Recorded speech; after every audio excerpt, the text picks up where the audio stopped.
Lululemon Athletica revealed that the foreign tax rate is way lower than what the Canadian government is taxing Lululemon at home. Lululemon is already in a position where it's making something like almost 4 times more money from outside of Canada than it is within Canada. But if these earnings get brought back to Canada, they have to pay very high taxes, meaning that Lululemon's 2 main markets, US and Canada, are permanently at a disadvantage when it comes to receiving further investment from Lululemon. Lululemon would prefer to open up a store or invest more in any country in the world except Canada or the US, which is willing to share tax information quite freely. This tax issue represents hundreds of millions of dollars for them. It almost guarantees that Lululemon will open a store everywhere in the world eventually, as long as it means they don't have to bring money back into the Canadian territories. And this is very much a mo money, mo problems situation. Looking at the pie chart of revenue broken up between Americas and the rest of the world, we see that as Lululemon grows, the tax implications of Canadian tax law become more and more difficult for them to swallow. The amount of revenue coming from Americas has been decreasing already, and this is the way they talk about it, entirely intentional and entirely planned to accelerate. The future for Lululemon is to use the already strong brand to create revenue in places where they're not going to get taxed to oblivion, specifically talking about the Asia Pacific region and the Middle East. Historically,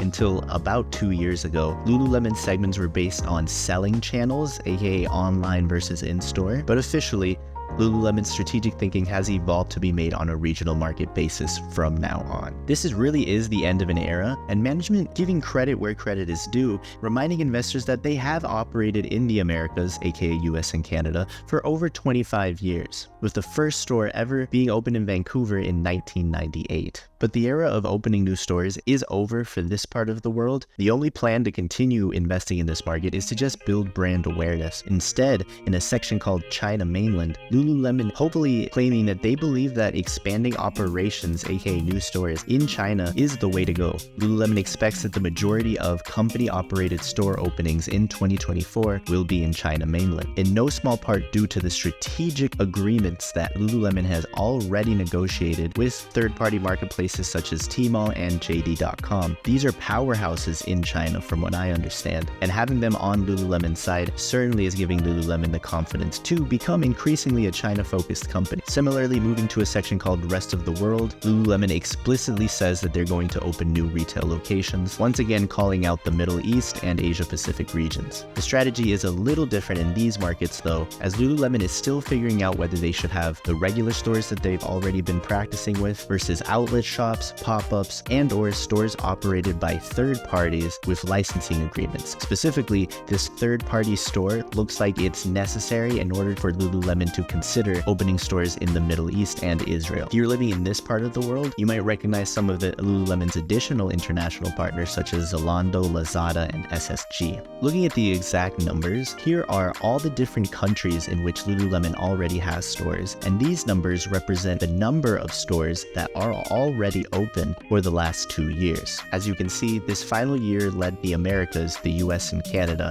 to open a little bit more stores as a last sort of squeezing of the toothpaste tube. But if we're to take Lululemon at their word, this is going to be the numbers for the next little while. Instead, we're going to see more stores pop up in probably Australia and South Korea, in Hong Kong, Japan, Taiwan, certainly in the United Kingdom, but maybe places like France, the fashion capital of the world, Ireland, and Netherlands. Men in all these different countries better prepare to see leggings galore suddenly appear all around them. I certainly remember that when it happened, it spread like wildfire in the city I was in. But the big growth is actually in this new third-party run store part of the business. Lululemon not running the stores themselves, but instead giving a license to some local shop owner to use the Lululemon name and Lululemon supply chain. This is exactly what companies like Levi Strauss do. I think we saw that together in the 2022 season, but we can see that this has had growth of 50%, mostly in Mexico, Emirates, Saudi Arabia, and Israel. So with all these international partners, all these incentives to grow internationally so that you don't don't get taxed in the Americas. Lululemon is focused on this idea of integrated marketing. They believe that brand awareness is relatively low, especially outside of the US and Canada. Lululemon is going all in on a globalized approach to paid channels, ambassador networks, brand partners, events, and online content. And it is definitely no accident that mainland China looks like a nice place for them. Australia looks like a nice place for them. The relative cost of Lululemon is cheaper in these countries because of how Lululemon has grown its sourcing and manufacturing over the years. There are 49 different vendors that manufacture Lululemon products throughout the world. Almost all of these vendors are in places like Vietnam, Cambodia, Sri Lanka, Indonesia, and Bangladesh. Lululemon is proud of the long-standing relationships with these vendors and takes care to treat them almost like family, making sure that they have a commitment to quality and ethics at all times. Once these vendors do what they need to do, everyone sends Lululemon products to distribution facilities in the US, Canada, and Australia. Given everything we're seeing about management strategy, we now know that this Australia distribution center is set to become increasingly important and increasingly big in the next few couple of years. The way this is worded, it seems like Lululemon isn't ready to open a new distribution center yet, not even bringing up that that's being investigated. Instead, they're going to lean on that Australia distribution center almost as much as physically possible. In words, our limited operating experience and limited brand recognition in new international markets and product categories may limit our expansion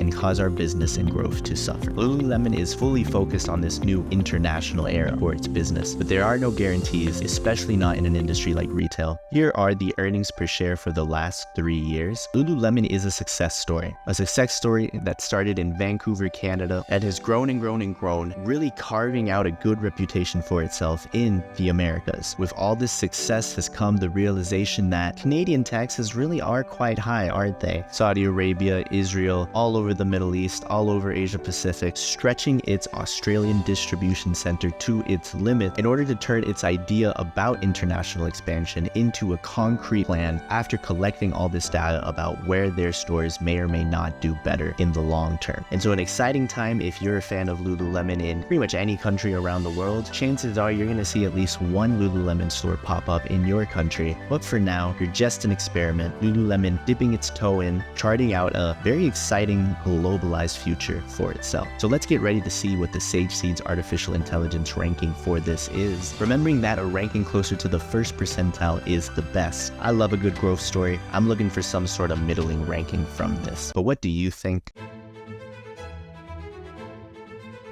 Lululemon Athletica is ranked in the 55th percentile in value for the 2023 season. There's that middling ranking we were looking for. Do you agree or disagree with this? I'd love it if in the comments we could get some discussion going about athletic wear. Why do so many people wear it when they're not even working out? Is it really that comfortable? And if you're watching from somewhere outside the Americas, do you even know what Lululemon is? Are you excited that it might come to your country? Let's make some international friends below, and also make sure to like and subscribe so that I can continue to make videos just like this one. Follow me on Instagram to see hints about future upcoming videos, and thank you for watching until the end.